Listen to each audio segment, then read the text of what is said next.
Olá, tudo bem? Eu sou a professora Elisângela, professora de História, e hoje eu estou gravando esta aula para os 7º anos, referente ao primeiro caderno do ano de 2021. Bom início de ano para todos nós, né? Então vamos lá? Pegue o seu caderno e vamos respondendo junto. As 3 primeiras questões vai estar falando de renascimento cultural e científico. O Renascimento ele foi um movimento científico e cultural. Surgiu na Europa durante a passagem da Idade Média para a Idade Moderna, né?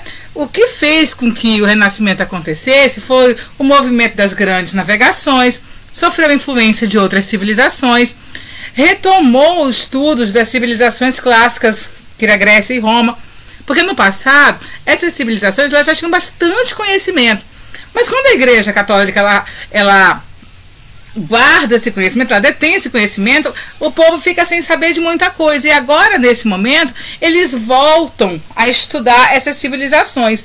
Inclusive, na área de medicina, eles vão avançar muito. Também tem a ascensão da burguesia, que ajudou muito, porque aí a burguesia, agora mais rica, ela pode financiar esses renascentistas, esses estudiosos, esses filósofos, né? E lógico que a invenção da imprensa, porque aí, com a invenção da imprensa, essas descobertas, elas vão ser difundidas com muito mais rapidez. Bom, o renascimento cultural, então, acabou valorizando outras áreas do conhecimento que não eram tão valorizadas, como, por exemplo, a filosofia, a história, a literatura, até mesmo a matemática. E algumas características do Renascimento são bastante interessantes. Por exemplo, durante o período que a Igreja Católica ela guardou conhecimento só para ela defendia a teoria teocêntrica, onde Deus é o centro de todas as coisas. Então, tudo que era feito, construído, era sempre para a Igreja que representava Deus. Mas no Renascimento eles defendem o antropocentrismo. O homem, por ser a mais perfeita criação de Deus, é que seria o centro de todo conhecimento. E aí, lógico, vem o humanismo, que é a valorização do homem, a utilização da matemática, o uso da razão, entre outras coisas, né? Na verdade, a defesa da ciência, né? E uma das coisas interessantes que vai surgir, por exemplo, dando um exemplo do que eles descobriram, é essa teoria que vocês estão vendo aí na telinha, ó. Durante o período da Igreja Católica, a Igreja dizia que a Terra era o centro do universo. Tá vendo aí esse primeiro desenho?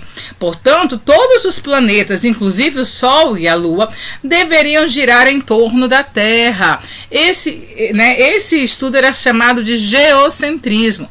Mas aí, né, um astrônomo, matemático chamado Nicolau Copérnico, que inclusive era até membro da igreja, ele, através da observação, ele percebeu que isso estava errado. E ele passa então a defender que o Sol era o centro do universo, né? E aí todos os planetas, inclusive a Terra, girariam em torno do Sol. O que mais tarde explicaria, inclusive, as mudanças climáticas, né? Fazendo uma órbita elíptica em torno do Sol. E esse movimento é chamado de heliocentrismo.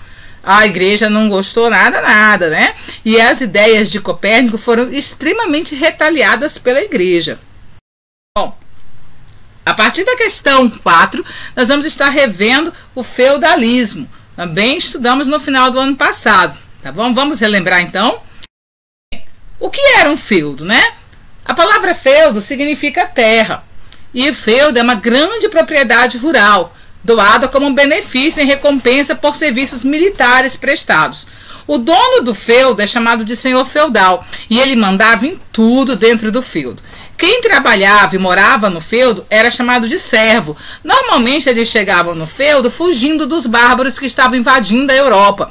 E chegando lá, o senhor feudal deixava ele morar dentro do feudo. Mas não era de graça não, viu? Já vou falar para vocês o que é que o servo tinha que fazer para poder morar no feudo.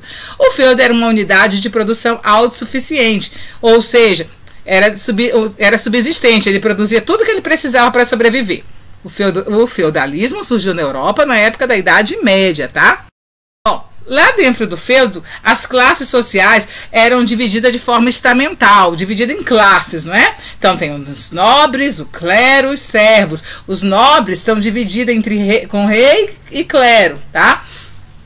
Essa sociedade, ela é estamental, ela é hierárquica, né? E ela não tem mobilidade social, ou seja, não tem como sair de uma classe e ir para outra. O servo sempre será servo, o filho do servo será servo, o clero e o nobre. Um servo não vira nobre, tá?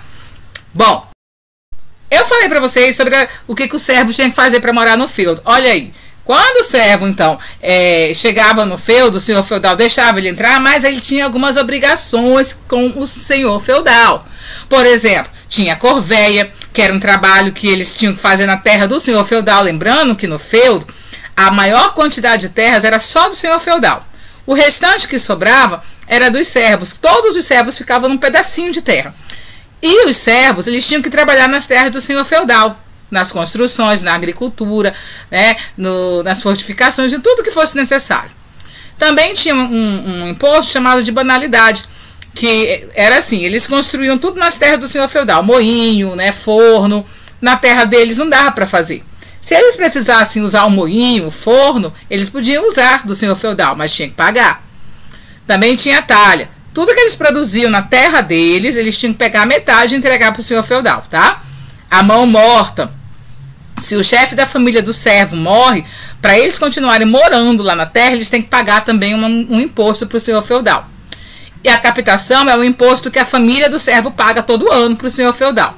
E eles também tinham que prestar serviço militar se acontecesse uma guerra, né?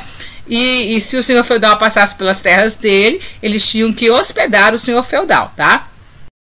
Em relação à guerra, quando eu falei que eles tinham que ajudar o senhor feudal militarmente, é porque existe uma relação dentro do feudo chamada de suzerania e vassalagem.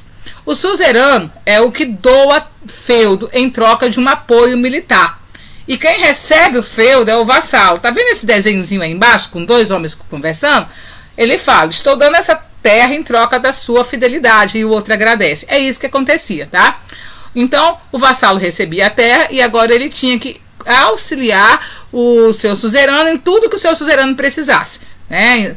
Ele era soldado, ele arrumava o exército do suzerano, ele cuidava de tudo. Em contrapartida, o suzerano protegia o seu vassalo, né? Era a troca que eles faziam. Bom, por hoje é só. Dá uma olhada na atividade. Se sentir alguma dificuldade, procura a professora. Beijo para você.